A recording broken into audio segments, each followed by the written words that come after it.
am Dr. Ritika Khanuja, going to teach the topic of 12th standard book. As you all know, in this subject we are having this subject presentation in competitive exams also, and I am teaching the topic which is asked in the competitive examination. Today I am going to teach the topic social life in the ancient period. यानी आज मैं प्राचीन काल में सामाजिक जीवन की स्थिति कैसे थी उसका अध्ययन हम इसमें कर रहे हैं. It is hope that you as a learner of sociology in the 21st century will reflect, understand, appreciate as well as critically examine these standards of information about Indian society. But for this we have to go to 1000 years back past history, and with that past history we are going to study the present one. And for collection of this history we are having social heritage, from that we are collecting this history. In 12th class sociology book we have the topics Introduction to Indian Society, and it is a part of this chapter which I am taking. Here we have 5 periods. The first period is Harappan civilization, second is Vedic period, third is second urbanization, and fourth is classical period, and fifth is medieval period. But today I will going to be going in detail about the topic social life in ancient period, that is Vedic period. Actually हमारे समाज में वैदिक period जो था उसका अवधि जो थी वो 1500 BC से 500 BC तक थी. यानी स्पैन ऑफ वैदिक पीरियड जो था हमारे प्राचीन इसमें वो 1000 BC के अंतर में था. अब ये जो वैदिक पीरियड, इस वैदिक period it is divided into 2 groups, like early Vedic period and later Vedic period. In early Vedic period the span is less as compared to the later Vedic period, but the difference between these two span is very discriminating.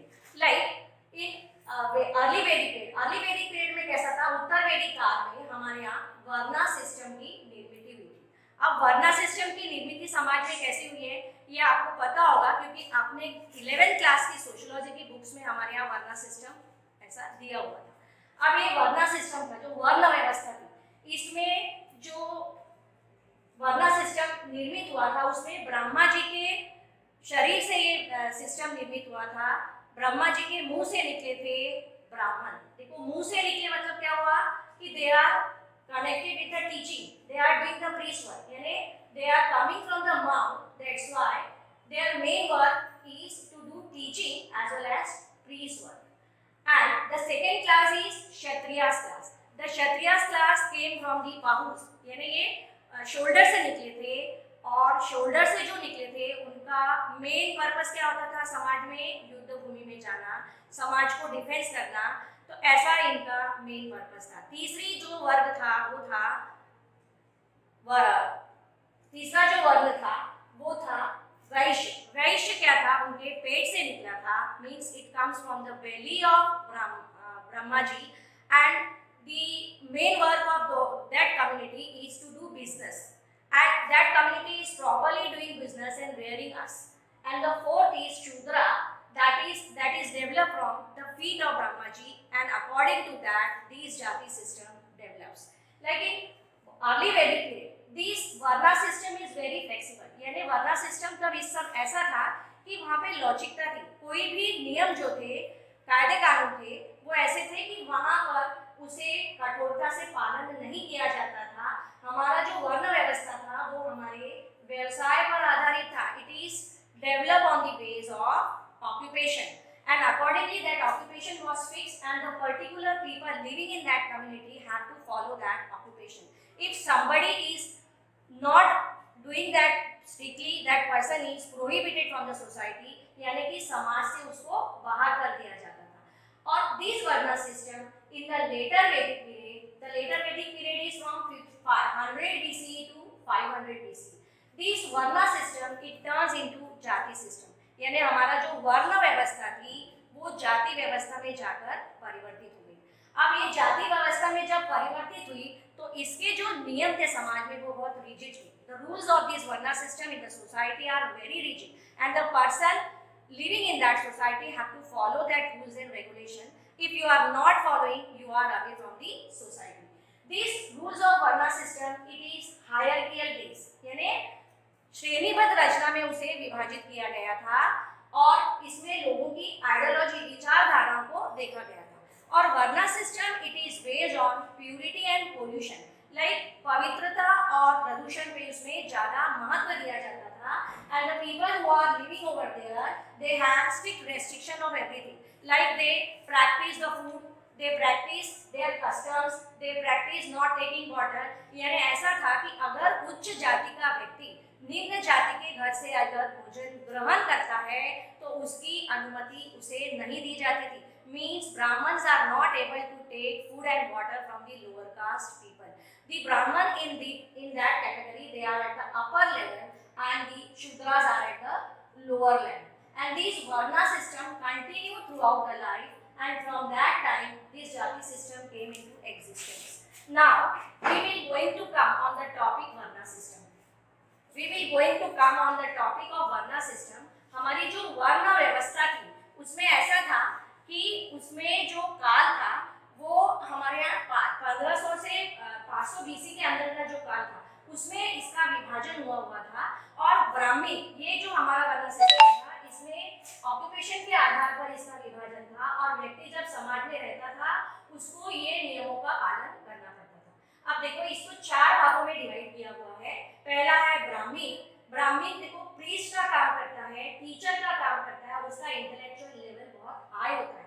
और जब ये शिक्षा ग्रहण करने जाता है गुरुकुल में, in that period he is having the knowledge of priest, teacher, intellectual ability, and he is teaching the children only that much part. इसके अलावा उसे कोई भी काम करने की अनुमति समाज में नहीं दी जाती थी. यानी कहने का मतलब ये है कि he cannot change his business once it is fixed. Second is Kshatriyas class. ये क्षत्रियास क्लास है कि कौन सी हो गई है? रूलर्स. क्योंकि ये ब्रह्मा जी के कंधे से निकले थे तो ये रूलर्स एंड वॉरियर्स थे और ये क्या करते थे? हमारे समाज को अनुशासन रहित करते थे. Means they are doing administration in the society and they are getting training of Kshatriyas only when they are going to Gurukul ashram. And if this system is not at present in the society, we will face many problems. There is necessity that administration should be there in the society. The third is Vaishya class. The Vaishya class is that they are doing the work of merchant, traders and farmers. यानी वैश्य जो था वो ब्रह्मा जी के पेट से निकला था, तो पेट से इसका संबंध है, बेली से संबंध है. तो मतलब क्या हुआ कि उसे समाज में पैसा किस तरीके से कमाना है वो उसके ऊपर आधारित था और वो मर्चेंट के काम करता था, व्यापार व्यवसाय करता था और कृषि करता था. अगर देखो समाज में इसका विभाजन सही तरीके से नहीं हुआ तो हमारे समाज सही तरीके से नहीं चल पाएगा. इसलिए हमारे यहाँ ब्राह्मण, क्षत्रिय, वैश्य और शूद्र ऐसे 4 वर्गों की निर्मित हुई थी. और in this system nobody is allowed to change his occupation and they have to lead their life throughout these occupation only. The fourth one is Shudra, and the Shudra class developed when the Aryans invaded India. The first 3 class developed when Aryans were not in India, but the Shudra class came when the Aryans invaded in India, and their main work is to do manual work. यानी वो सफाई के काम और ऊपर के 3 वर्गों को सेवाएं प्रदान करते थे, ऐसा उनका काम था.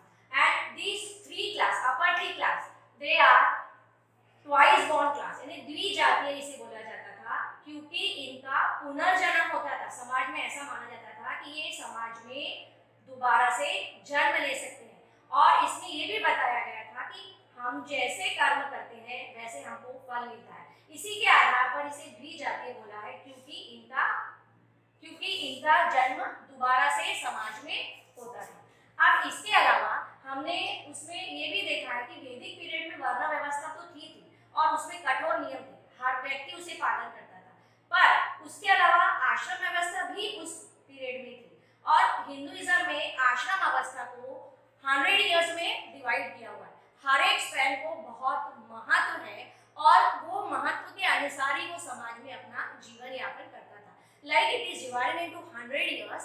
It is a span of 100 years and it is divided into 25 years. And in each 25 years they have to do different duties. Like first ashram vyavastha is brahmacharya ashram.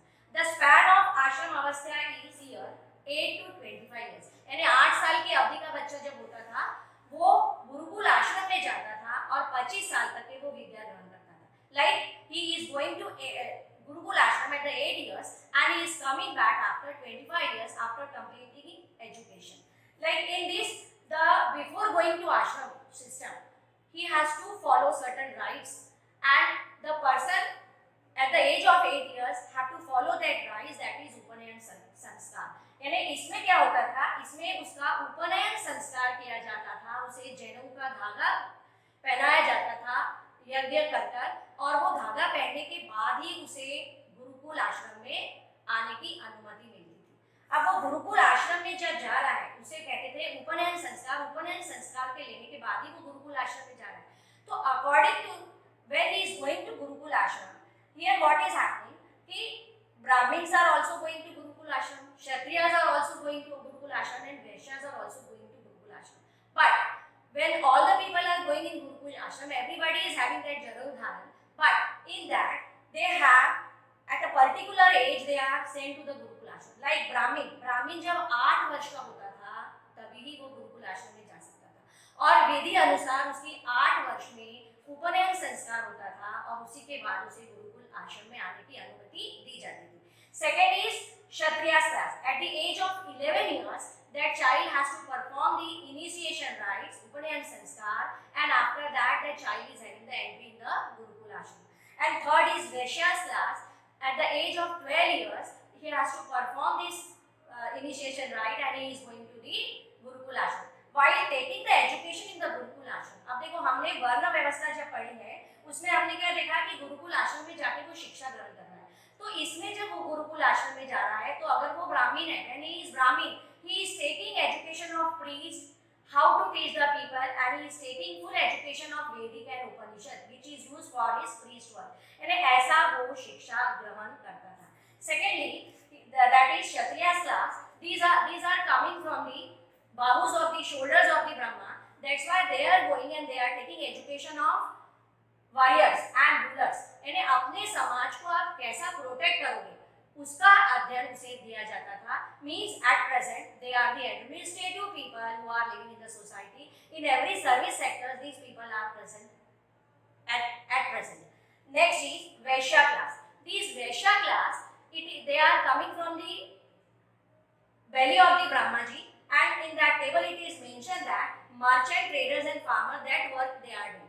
So here when after 12 years they are going to the Gurukul and they are taking the education that how to perform business in the community. अब business करना है तो कृषि कार्य में करना है तो उसको खेती कैसा करना है, उसको मार्केट में कैसा जाके बेचना है, हमको कैसा उसका प्रॉफिट होगा, ये सब चीजें उसे सिखाई जाती थी. और जब वो गुरुकुल आश्रम से घर आता था तो उसके बाद वो अपना ये इकोनॉमी को डेवलप करता था.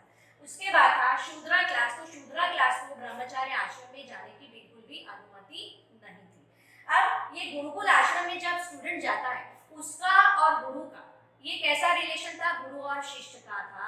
And guru is always respectable person in the society. So यहाँ पर उसे ऐसा डिसिप्लिन में रहना सिखाया जाता था कि whatever is taught to you you have to follow that. वो अपने अनुमति आज्ञा से कोई भी काम नहीं करता था. उसके बाद ऐसा था कि ये जो गुरुकुल आश्रम था इसमें इसे धर्म के बारे में शिक्षा सबसे ज्यादा दी जाती थी क्योंकि जो भी धार्मिक विधि विधान है हमारे इसमें वो हिंदुइज्म में उसे इसमें डिसिप्लिन के तौर पर ब्रह्मचार्य आश्रम में सिखाए जाते थे. अब इसमें हम सेकेंड इसमें आएंगे. अब देखो ब्रह्मचार्य आश्रम से when the child is coming to the गृहस्थ आश्रम, it is a span of 25 to 50 years. अब देखो 25 साल से लेके 50 साल की अवधि में वो गृहस्थ आश्रम में. अब ये स्पैन में आने के बाद अब उसकी उम्र विवाह के लायक हो गई है. तो when he is coming to this गृहस्थ आश्रम he is going to get married. And after marriage he is doing lot of dharma, artha and kama because in Hindu community the individual do not have physical relationship with anybody before marriage. इसलिए वो ये जो कामा था ये after marriage ही हमारे संस्कृति में बताया गया है.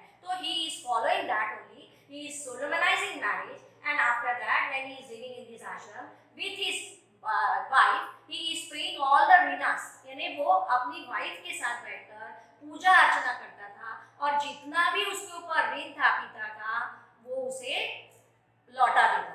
Means in this ashram there is a perpetuation of race. इसलिए पुराने जमाने में ऐसा बोला जाता था कि लड़का होना बहुत जरूरी है, बिकॉज हमारी जो वंश है उसका जो हस्तांतरण है वो हमारे बेटे से ही होगा। इसलिए इन primitive society we are having a fond of having a male child. If there is no male child, the parents and fathers are not get rid from the पितृऋण।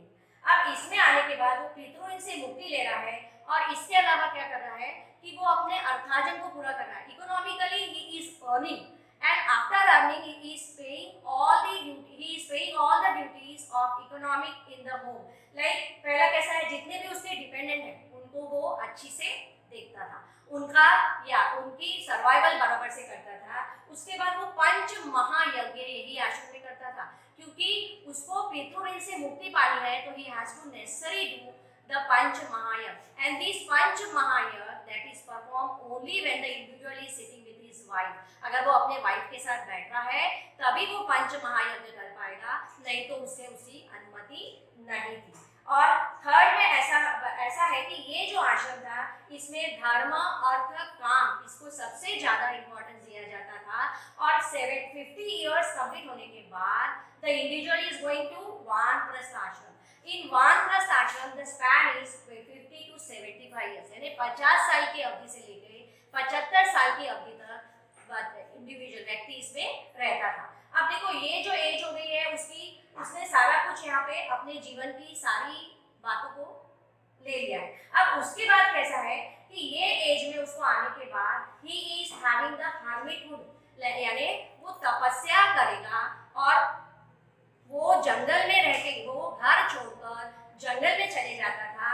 और ये उसकी रिटायरमेंट एज है। In this age he is going to retire from the life and he is going away from the moh and माया, यानी family में जो मोह माया थी उसके साथ उससे वो दूर हो जाता था। Means he is getting rid from the moh maya which he has having in the family. उसको अपने फैमिली के साथ बहुत ज़्यादा अटैचमेंट था, फिर भी वो अपने इसमें छोड़ के चले जाता था। When he is living in the forest, he is eating the raw which he is getting from the forest। ये देखो हमारे पुराने इसमें जैसा रामायण है महाभारत है इसमें आपको दिखाया हुआ है कि जब व्यक्ति वन में जाता है तो वो कंदमूल खा के जीवन यापन करता है।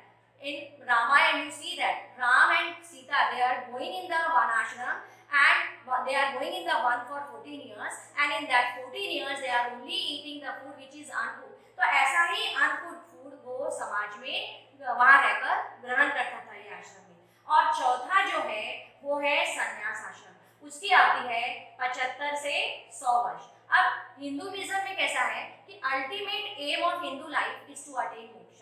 अब यहाँ पे मोक्ष उसको अटेन करना है तो ये तीनों आश्रम व्यवस्था से जाने के बाद ही वो मोक्ष को प्राप्ति कर पाता है। तो वो क्या करता है अपनी लाइफ में मोक्ष अटेन करने के लिए वो एक पेड़ के नीचे तपस्वी करके बैठता है, भगवान की तपस्या करता है और उसके बाद ही उसे मोक्ष की प्राप्ति होती है। अब इसके अलावा कैसा है कि हिंदू धर्म में मोक्ष की प्राप्ति के लिए हम 4 मार्गों से जा सकते हैं। पहला है ज्ञान मार्ग।